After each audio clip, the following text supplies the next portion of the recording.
Shabbat Shalom, my friends. Last week we talked about the fact that this is a leap year and that the current Hebrew month is called Adar 1.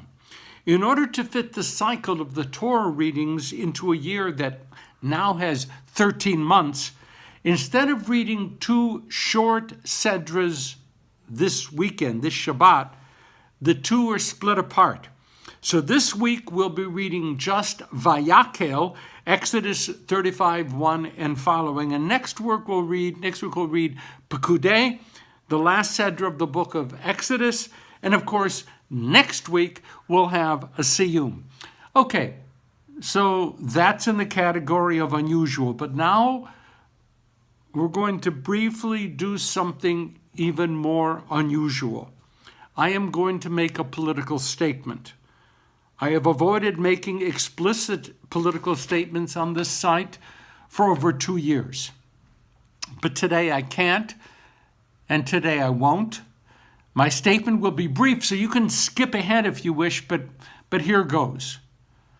The Prime Minister of Israel last week engineered a situation in which he has dramatically increased the likelihood that representatives of the violent, racist, hate-filled policies of the late Rabbi Meir Kahane will become members of the Knesset and will then be given significant portfolios in government. These individuals are members of a political party known as Otzma Yehudit, Jewish Power. Now, I urge you to do the following. Please read the recent statements of the American Jewish Committee, of the Union for Reform Judaism, and of AIPAC about what is going on right now. And if you are as outraged, as frightened, and as sickened as I am for Israel's future because of what has just happened, please actively communicate with the Israeli press, with Israeli political representatives, and with any national Jewish organizations in which you are a member to express your insistence that that deal be abrogated and that representatives of Otzma Yehudit not ever be allowed to take a seat in the Knesset, nor should they ever be granted invitations into our communities. The Netanyahu deal debases Israeli politics and defames the Jewish people. Our silence in this matter will be nothing less than collusion in the racism which it promotes. Okay, that's it. Political statement is over. I apologize for this breach in our sacred study. And of course, as ever, I do welcome and invite your responses. I can take it. Let me hear from you. Okay. Deep breath. Let's get to our Sedra.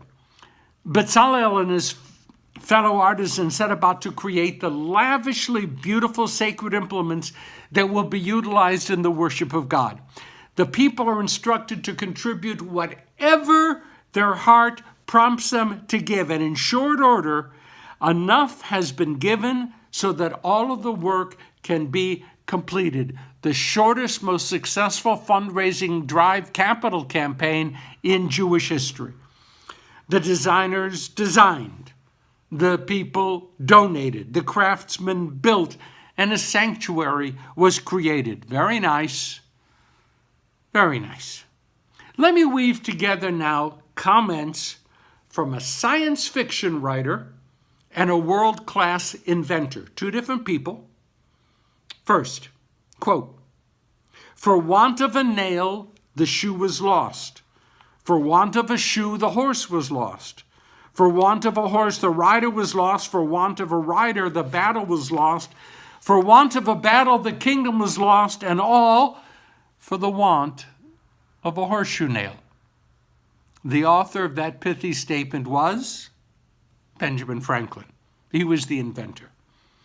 And then, second part, one of the greatest science fiction writers of our own day, Neil Gaiman, wrote the following, quote, It used to be thought that the events that changed the world were things like big bombs, maniac politicians, huge earthquakes, or vast population movements.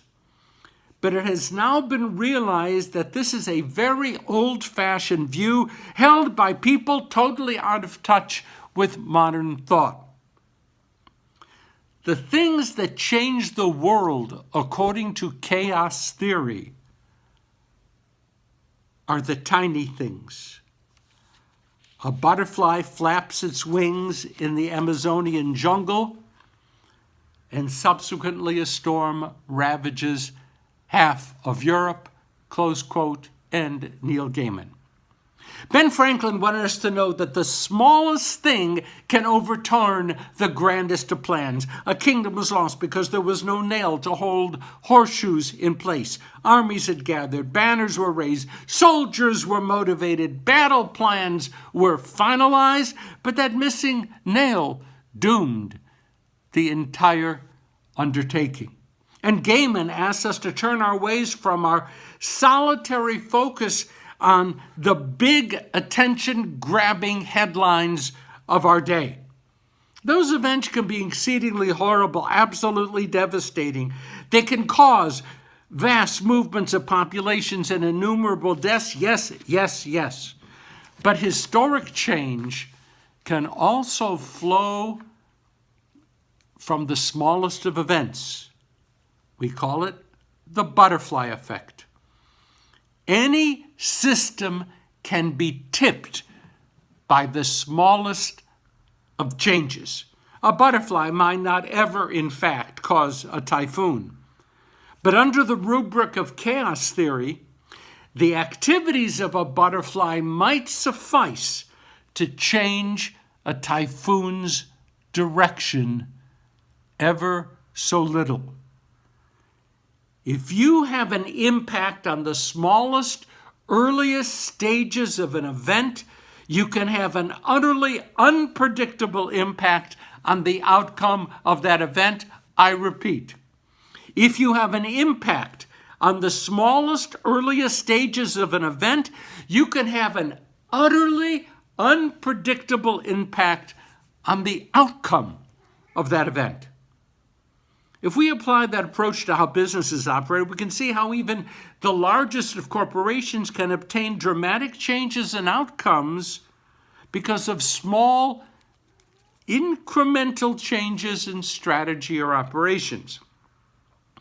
If we apply that approach to how politics operate, we can see how a single candidate in a small district, or perhaps even a losing candidate in a larger election, can totally upend long-standing political doctrine. Our Sedra speaks of people. Some are skilled artisans, and some have access to great wealth. Still others are ordinary folks with ordinary skills and ordinary possessions. But each of them has value. Each of them has a purpose. Each of them has a role to play. Each of them has a contribution to make, and any one of them can alter the course of human history. How easy it is to feel that in the grand scheme of things that we as individuals are without significance and that our lives are without meaning. Do you remember how the spies came back from touring the land of Canaan and reported to Moses that the land was filled with giants, and, quote, "We were like grasshoppers in our own eyes." What a sad, deeply depressing image.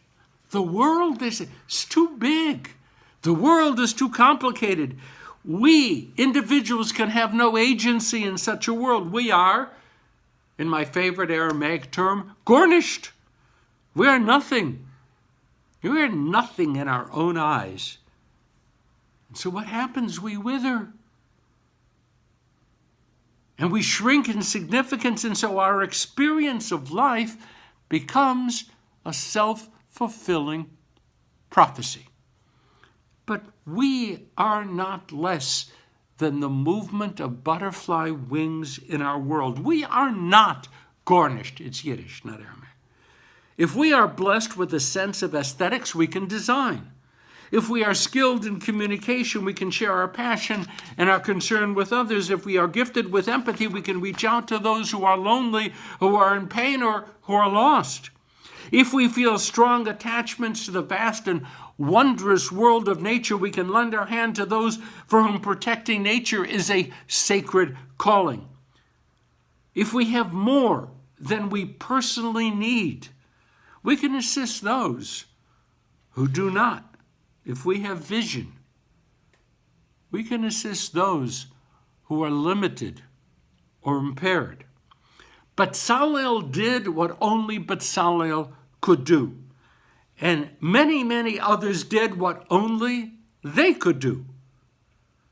If one had held back, just one, maybe that Mishkan, that splendid sanctuary, might never have been completed. Maybe this is what Psalms meant when it described each and every one of us as little lower than the angels. Our lives matter. We matter. We matter as individuals because what we do or what we fail to do can change the course of human history. That's it? Wow, okay. Have a beautiful Shabbat.